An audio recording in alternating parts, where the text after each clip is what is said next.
Hello बच्चों, let's see this question. Select the incorrect statement about the products formed. हमारे पास एक organic compound given है जो कि S33 डाइमिथाइल ब्यूटेन 2 ऑल है। उसका तीन अलग अलग रिएक्शन कराया जा रहा है। रेड फॉस्फोरस के साथ Br2, रेड फॉस्फोरस के प्रेजेंस में Br2 के साथ रिएक्शन कराया जा रहा है, P1 प्रोडक्ट मिल रहा है। HBr के साथ P2 प्रोडक्ट मिल रहा है, SOBr2 के साथ P3 प्रोडक्ट मिल रहा है। इनकरेक्ट स्टेटमेंट पूछा गया है प्रोडक्ट्स के रिगार्डिंग ही। ऑप्शंस हैं हमारे पास P1 and P2 P3 are identical.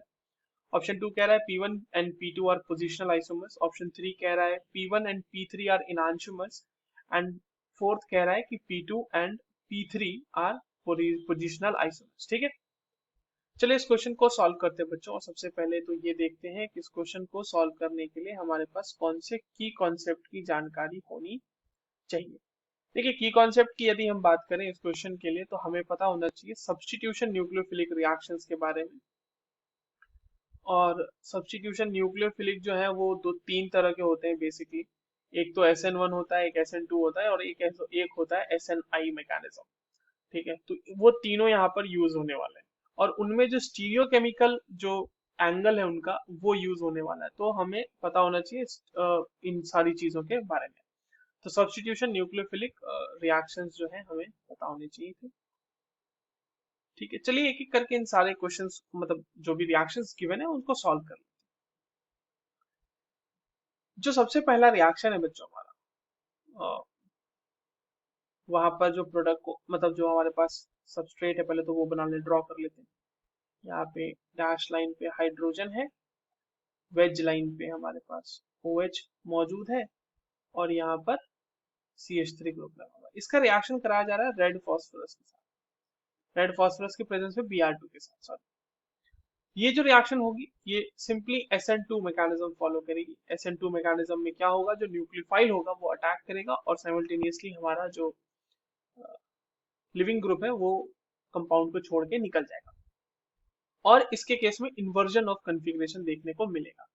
अब देखिए, इसका जो हमारा नाम दिया हुआ है वो दिया हुआ है S, let me confirm it, हाँ, S33 डाइमिथाइल ब्यूटेन 2 ऑल। तो S33 डाइमिथाइल ब्यूटेन 2 ऑल है ना। जो इससे कन्फिग्रेशन अगला मिलेगा, प्रोडक्ट मिलेगा, वो कैसा मिलेगा, वो देखिए कुछ इस तरीके का मिलेगा। अब देखिए इन्वर्जन ऑफ कन्फिग्रेशन हो गया, यानी कि जहां पे OH था ना आपका, वहां पे अब H आ जाएगा। ये इस तरह से डैश लाइन पे हमारा, सॉरी, वेज लाइन पे हमारा H आ जाएगा, H आ गया। और डैश लाइन पे हमारे पास यहाँ पे ब्रोमीन आ जाएगा, और जो CH3 वो तो इसी तरह रहेगा। तो हो गया इन्वर्जन ऑफ कन्फिग्रेशन, हमें देखने को मिल रहा है बढ़िया से। अब देखिए, पहला वाला जो है उसका कन्फिग्रेशन R है, तो इसका कन्फिग्रेशन, सॉरी, पहले वाले का कन्फिग्रेशन S है, इसका कन्फिग्रेशन R हो जाने वाला है। कैसे? बहुत ही सिंपल है। ब्रोमीन को प्रायोरिटी नंबर 1 है ग्रुप हमारा, दूसरा ग्रुप जो ये इधर हमारा टर्शरी ब्यूटाइल ग्रुप लगा हुआ ये हो गया, और तीसरा ग्रुप मिथाइल हो जाएगा। ठीक है, रोटेशन अगर हम देखेंगे तो 1 से 2 की तरफ और 3 की तरफ जो है हमें वो रोटेशन एंटी क्लॉकवाइज दिख रही है, बट क्योंकि वेज पोजीशन पे H है तो कन्फिग्रेशन रिवर्स हो जाएगी, इसलिए ये हो जाएगा R। और जो हमारे पास प्रोडक्ट बना है उसका नाम क्या हो जाएगा, तो ये हो जाएगा R 2 bromo 33 dimethyl dimethyl butane. ठीक है, ये हमारा प्रोडक्ट बन गया, ये है हमारा P1। This is are P1। Now दूसरा बनाते हैं। दूसरा जो है हमारा वो HBr के साथ रिएक्शन कराया जा रहा है वहां पे बच्चों। तो ये हो गया हमारा रिएक्टेंट, यहाँ पे OH है, यहाँ पे H है। अब देखिए HBr के साथ क्या होगा, इसका SN1 मैकेनिज्म फॉलो कर जाएगा ये तो। ठीक है, तो सबसे पहले तो ये OH जो है प्रोटोनेट हो जाएगा, यहाँ से Br माइनस निकल जाएगा। अब जैसे ही प्रोटोनेट होगा वो H है ना, तो ये जो है वाटर बन के यहाँ पर से तो निकल जाएगा। तो यहाँ पर एक कार्बोकेटाइन का जनरेशन हो जाएगा। अब देखिए ये कार्बोकेटाइन का आपका यहाँ पे जनरेशन हो गया, और यहाँ पर ये हाइड्रोजन है। अब देखिए इससे ज्यादा स्टेबल कार्बोकेटाइन बन सकता है यहाँ पे। कैसे बन सकता है? अगर हम इस CH3 को माइग्रेट करा दें तो यहाँ पे 1,2 मिथाइल शिफ्ट हो जाएगा, 1,2 मिथाइल शिफ्ट हो जाएगा। तो यहाँ पर से अब हमारे पास जो कार्बोकेटाइन बन रहा है बच्चों, वो कुछ इस तरीके का बन रहा है। और जब आप इसका रिएक्शन Br माइनस के साथ कराएंगे तो ये हमारा कंपाउंड ये बन जाएगा। ठीक है, इसका नाम अगर हम देखें तो इसका नाम क्या होगा? 2 ब्रोमो 2 सॉरी 2,3 डाइमिथाइल ब्यूटेन। ये है हमारा P2 प्रोडक्ट, राइट।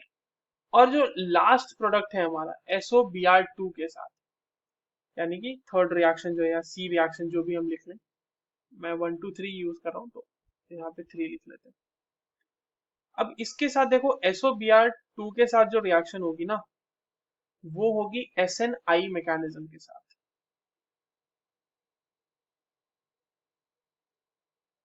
ये CH3 है, यहाँ पे इसको CH3 नहीं लिखते, छोड़ा हटाओ।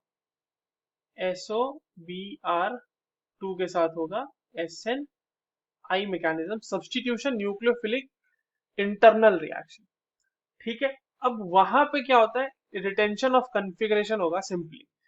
तो रिटेंशन ऑफ कन्फिग्रेशन यदि हम करा दें तो यहाँ पर H है और जहां पे OH है बच्चों वहीं पे लग जाएगा हमारा Br।